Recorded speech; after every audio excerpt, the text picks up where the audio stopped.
Hi dear friends, അസ്സലാമു അലൈക്കും, നമസ്കാരം. അപ്പോൾ ഇന്ന് ഞാൻ വന്നിട്ടുള്ളത് ഒരു റെസിപ്പി വീഡിയോയുമായിട്ടാണ് കേട്ടോ. അപ്പോൾ ഇപ്പം നമ്മുടെ യൂട്യൂബിലൊക്കെ ഇങ്ങനെ ട്രെൻഡിങ് ആയിക്കൊണ്ടിരിക്കുന്ന റവ അപ്പത്തിൻ്റെ റെസിപ്പിയാണ്. അപ്പോൾ ഇത് ശരിക്കും പറയുകയാണെങ്കിൽ ഇതൊരു മൊറോക്കൻ പാൻകേക്കാണ് കേട്ടോ.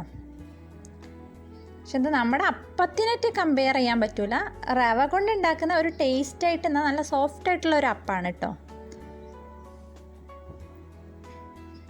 അപ്പോൾ അത് നമുക്ക് എങ്ങനെയാണ് തയ്യാറാക്കുന്നത് എന്ന് നോക്കാം.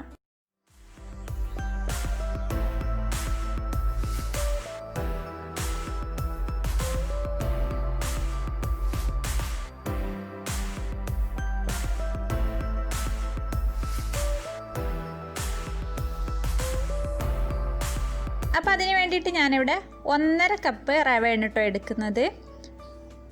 അപ്പോൾ അത് നമുക്ക് ഒരു മിക്സിയുടെ ജാറിലേക്ക് ഇട്ട് കൊടുക്കാം.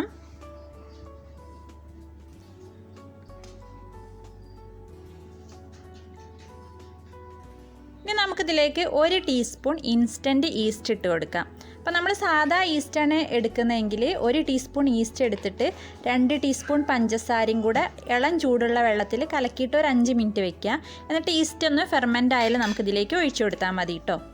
ഇനി നമുക്കിതിലേക്ക് ഒരു 2 ടീസ്പൂൺ പഞ്ചസാര ഇട്ട് കൊടുക്കാം. പിന്നെ ഇതിലേക്ക് നമുക്കൊരു 3 ടേബിൾ സ്പൂൺ മൈദ ഇട്ട് കൊടുക്കാം.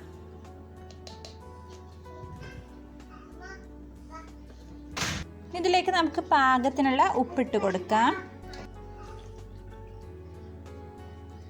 എന്നിട്ട് നമുക്കിതിന് 2 കപ്പ് വെള്ളം ഒഴിച്ചിട്ട് നന്നായിട്ടൊന്ന് അരച്ചെടുക്കാം. ഒരു ഇളം ചൂടുള്ള വെള്ളമാട്ടോ ഞാനിതിലേക്ക് ഒഴിച്ചു കൊടുക്കുന്നത്.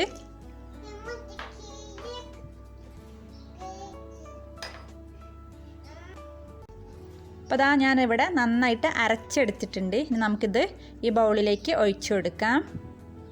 എന്നിട്ട് നമുക്കിതിനെ നന്നായിട്ടൊന്ന് മിക്സ് ചെയ്ത് കൊടുക്കാം.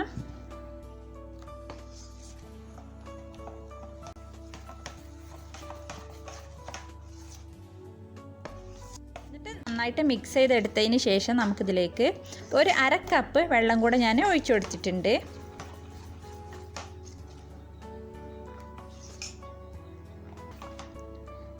ഇനി നമുക്കിതിനെ പാത്രം അടച്ച് ഒരു 20 മിനിറ്റ് ഇതൊന്ന് ഫെർമെൻ്റ് ആവാൻ വേണ്ടിയിട്ട് വെക്കാം.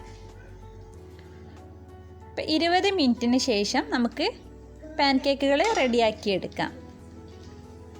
അപ്പോൾ അതാ നമ്മുടെ മാവൊക്കെ ഇവിടെ നന്നായിട്ട് പൊങ്ങിയിട്ടുണ്ട് കേട്ടോ.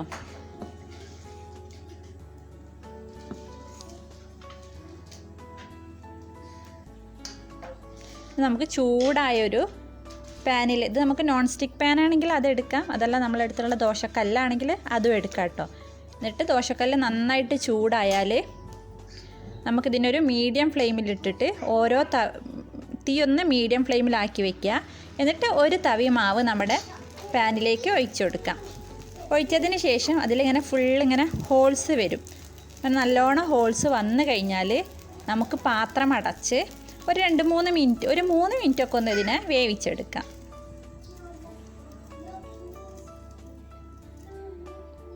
പെട്ടെന്ന് തന്നെ ഇത് റെഡിയായി കിട്ടും കേട്ടോ. ഒരു 3 മിനിറ്റൊക്കെ കഴിയുമ്പോഴത്തേക്ക് നമുക്ക് 3 മിനിറ്റൊക്കെ ഒന്ന് ആയാലും നമുക്ക് പാത്രം ഒന്ന് തുറന്ന് നോക്കാം. അപ്പം നമ്മുടെ പാൻ കേക്ക് റെഡി ആയിട്ടുണ്ടാവും. ഇനി ഇത് മറിച്ചിടേണ്ട ആവശ്യമൊന്നുമില്ല കേട്ടോ. അപ്പോൾ ഇതാ നമ്മുടെ ഫസ്റ്റത്തെ പാൻ കേക്ക് ഇവിടെ റെഡി ആയിട്ടുണ്ട്. അപ്പോൾ ഇതേപോലെ തന്നെ നമുക്ക് ബാക്കിയുള്ളതും ചുട്ടെടുക്കാം.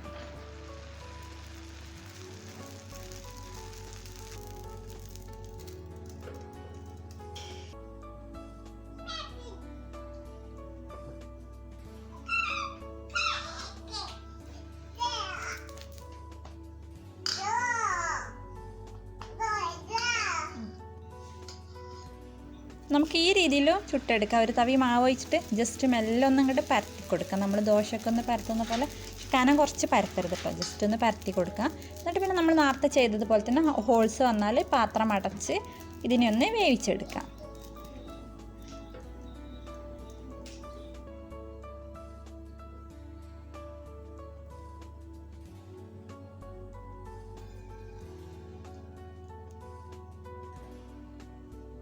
അപ്പോൾ ഞാനെന്താ നമ്മുടെ പാൻ കേക്കൊക്കെ ഇവിടെ ചുട്ടെടുത്തിട്ടുണ്ട്. ഇത് ഇത് നല്ല ടേസ്റ്റാണ് കേട്ടോ. അത് നമുക്ക് തേനിൻ്റെ കൂടെയും അല്ലെങ്കിൽ ഡേറ്റ് സിറപ്പിൻ്റെ കൂടെയൊക്കെ അങ്ങനെയും കഴിക്കാം.